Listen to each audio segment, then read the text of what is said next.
kita bisa bukan mengakalin ya, kita bisa men-treatment mobil kita biar dia konsumsi bahan bakarnya irit.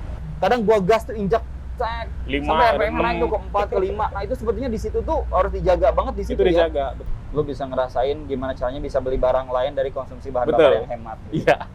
Hai, halo, balik lagi bareng gua Irwan di acara ngobrol bareng mobil bekas. Kalau dari kemarin-kemarin kita udah bahas banyak banget tips terkait dengan beli mobil, jual mobil, terus tips supaya kemarin itu nyari harga yang paling hemat. Nah, sekarang kita harus bahas lagi nih, satu lagi paling penting adalah gimana triknya supaya begitu udah punya mobil hemat juga. Nyetirnya mungkin, cara penggunaan BBM-nya mungkin. Nah, bareng kita ini saya memanggil satu orang teman saya yang dari kemarin juga pernah ada nih. Kita panggil Uda. Sini dah. Hey. Halo, Udo. Kang Udo, Irwan. Udah berapa lama lu berdiri di situ?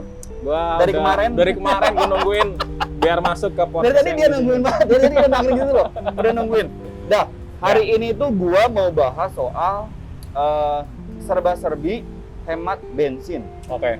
Gitu loh. Nah, sebenarnya kalau kita bicara soal mobil memang benar kan? Kemarin kita udah pernah bahas tips gimana yang namanya beli mobil itu salah satu acuan supaya dia hemat itu kita ngelihat cc-nya. Ya. Benar kan ya? Benar. Ngelihat cc-nya, ngelihat body shape-nya itu sudah ada di bahasan kita yang sebelumnya ya. Kalau belum lihat nanti ada di sini biasanya. Ting gitu ya. Nah, sekarang kita mau bahas kan tidak semua hanya dari cc ini. Ya kan? Tapi juga ada berbagai fitur dalam kendaraan dan ada berbagai cara dalam kita ngomongnya behavior atau kebiasaan kita mengemudi ini yang menentukan hemat enggaknya penggunaan bensin. Nah, kalau bicara teknologi dah, ada yang bisa lu share nggak buat gua? Ya, kalau teknologi ya untuk bisa ngemat bahan bakar. Tapi sebelum ke situ mungkin kita caranya dulu sih, karena mobil zaman yang di bawah 2014 ke bawah itu fiturnya belum ada. Fitur itu belum ada setahu saya. Jadi mobil-mobil yang lebih muda itu fiturnya udah ada tuh. Teknologinya udah ada. Teknologi masih cukup baru lah ya. Benar. Benar. Jadi kalau teknologi yang terbaru itu namanya eco driving. Eco driving. Nah, itu paling gampang kalau misalkan Kang Irwan punya mobil kalau LCGC semuanya udah punya tuh rata-rata. Jadi kalau di dashboard, di lampu dashboard ketika nyalain mobil itu kelihatan. Ada lampu indikator yang berwarna hijau, ada tulisannya eco. Atau kalau mobil yang lain tuh dia logonya daun. Oke. Nah, itu kalau dia nyala berarti itu dalam posisi mobilnya dalam yang paling aman atau yang konsumsi bahan bakarnya dalam posisi yang ekonomis. Pada saat nyala itu berarti kan itu semacam fitur dalam kendaraan yang men-setting sehingga penggunaan bensinnya itu jadi itu, lebih hemat. Nah, itu namanya eco driving.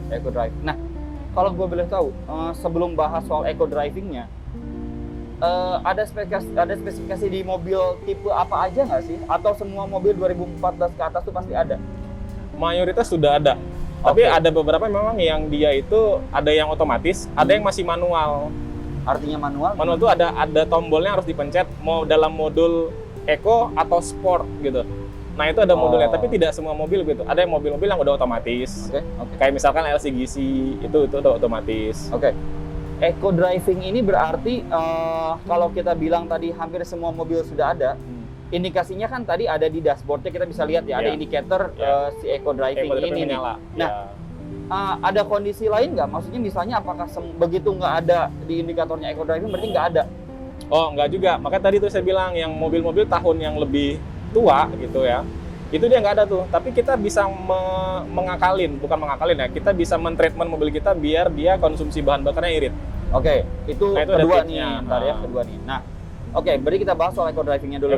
Eco driving itu adalah satu fitur dalam mobil yang membuat penggunaan bensinnya itu jauh lebih irit. Itu ada yang sifatnya otomatis. Ada yang manual dan ada yang manual. Ada yang otomatis dan manual. Yang manual berarti impact dari kalau kita bilang efek samping. Efek samping mobil-mobil dengan fitur eco driving ini tuh apa? Apakah jadi mengurangi power? Maksudnya teknisnya dia menghemat bensin tuh impactnya kemana? Ya, jadi kalau itu kan nanti ngaruh ke bensin ya, terus juga ECU-nya. Karena kalau di mobil-mobil yang sudah eco driving, itu yang ngebaca sebagai otaknya adalah si ECU-nya.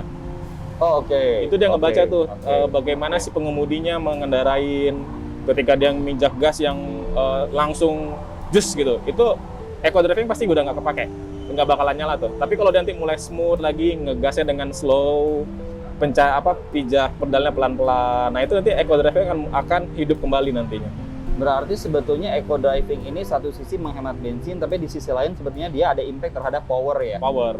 Jadi pada saat memang si drivernya ini dia ada kebutuhan untuk power tinggi dengan dia ngecek gas segala macam, otomatis eco drivingnya akan turun atau mati. Nggak nyala. Itu dia akan nyala. Oke. Itu tadi fitur eco driving yang ada di mobil-mobil tahun 2014 ke atas.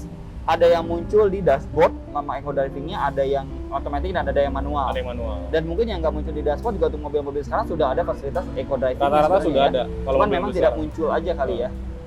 Rata-rata muncul. Jadi kalau yang sekarang ada indikatornya di dashboard tadi yang lampunya warna hijau atau gambar daun. Oke.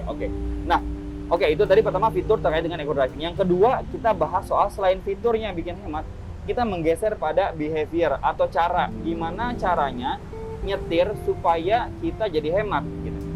Ngomong hemat sih gue cukup yakin lo tipikal driver yang nyetir dengan hati-hati perhitungan bensin. Iya. Budgetnya dilariin ke sepatu. Sepatu lo kemarin bukan ini, ini baru nih gue lihat nih. Yang jelas bensinnya lari ke situ. Bensin lari ke sini. Jadi gue seminggu gue ngehemat bensin, gue bisa beli sepatu satu. Jadi buat kamu yang mau beli sepatu, udah punya mobil, jangan khawatir. Lo tinggal hemat bensin lo dengan cara pemakaian mobil yang benar, lalu bisa beli barang-barang yang lain. Nah, iya. Kalau bicara tentang teknik, kita ngomongnya teknik berarti ya. Tips teknik untuk nyetir yang bisa hemat bensin. Ya. Seperti apa sih, Dah? Ada beberapa sih. Baik itu transmisinya manual atau matic ya. Yang pertama itu ketika teman-teman mau mengendarai kendaraan, pertama adalah jangan sekali-sekali manasin mobil itu digeber-geber gasnya. Cukup nyalain, udah diamin aja gitu.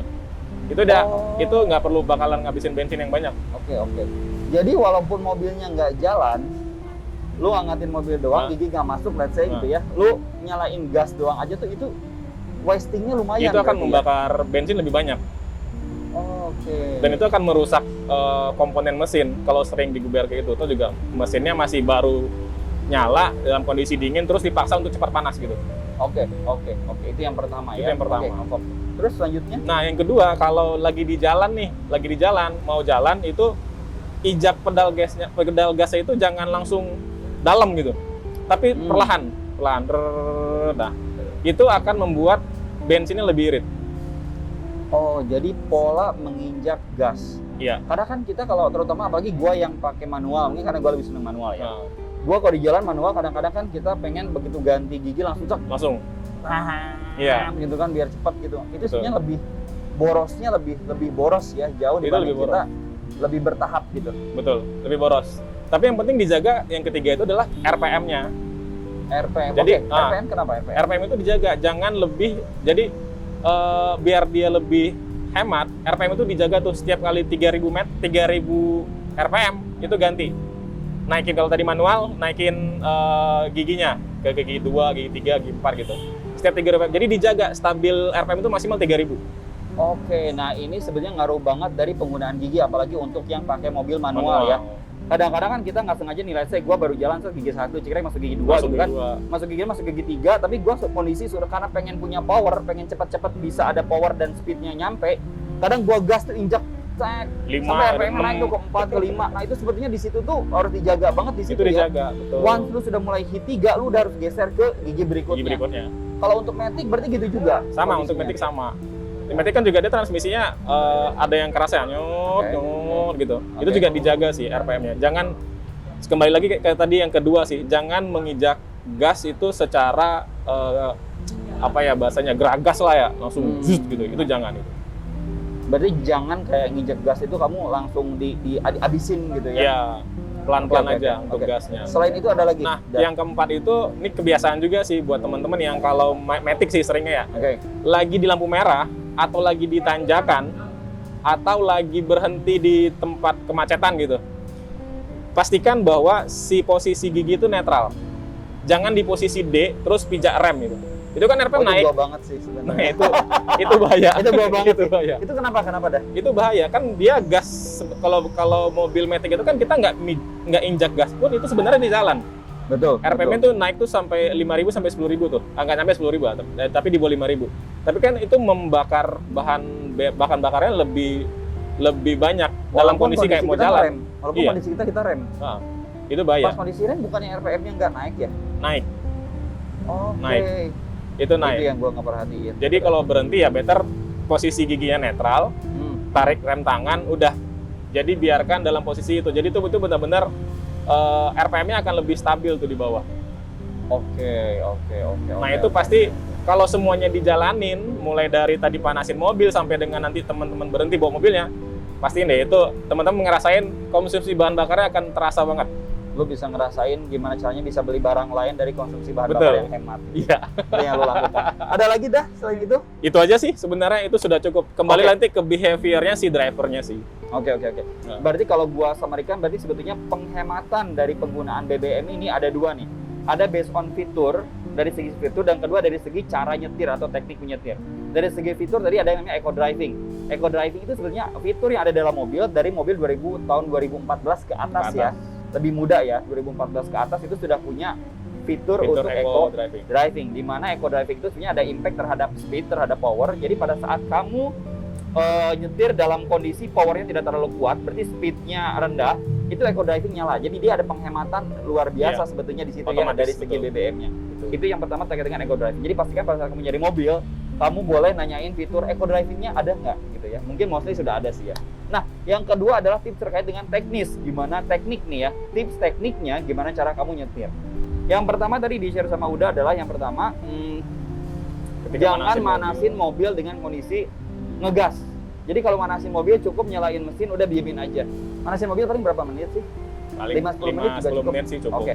Jangan nyalain gas atau jangan nginjek gas, udah biarin nyalain gitu aja. Itu yang pertama. Yang kedua, pada saat kamu yang kedua itu pada saat kamu di lampu merah. Lampu Bukan. merah dulu nggak sih? Ya, yang tadi di jalan, kita jalan mijak gasnya oke. secara pelan. Di gas nginjek gasnya Secara bertahap. Gitu bertahap, jangan langsung diinjak gitu yang pertama. Yang kedua, yang ketiga jaga di RPM. Jaga di RPM. Ya. RPM begitu ngehit 3000 itu sudah pasti konsumsi bahan bakarnya akan tinggi sekali. Jadi pastikan pada saat kamu mulai ngelihat RPM mulai 3000 untuk yang manual langsung naik gigi. Ya. Ya kan? Kopling langsung naikin ke Betul. step berikutnya. Jadi Pindahin ke personal. jangan kamu paksakan gigi rendah yang gede powernya untuk speed cepat karena itu menggeser RPM kamu tinggi sekali dan itu impactnya terhadap bensin itu penggunaannya lebih boros sekali. Dan yang terakhir adalah Ketika pada tadi saat berhenti. lampu merah ya. Di lampu merah usahakan kondisi gigi kamu netral. Baik itu matic maupun manual pastikan kondisinya netral. Jadi jangan gara-gara saya udah nginjek rem dibiarin kondisinya gigi 1 gitu ya. Atau mungkin yang matic dibiarin di kuncinya di D gitu Di ya. D. Dengan kondisi, nah, itu ternyata mengkonsumsi bahan bakar dalam porsi yang lumayan gitu ya. Jadi mulai rubah habit mobil kamu, mulai rubah habit cara nyetir kamu, Cara nyetir. ya kan? Supaya kamu bisa lebih safe, lebih ekonomis nih biaya bulanannya untuk bahan bakar. Itu aja dari saya. Thank you udah Thank you, hadir. Kang Thank you Irwan. banget tipsnya. Sampai ketemu lagi di Ngobras acara berikutnya. Bye. Bye.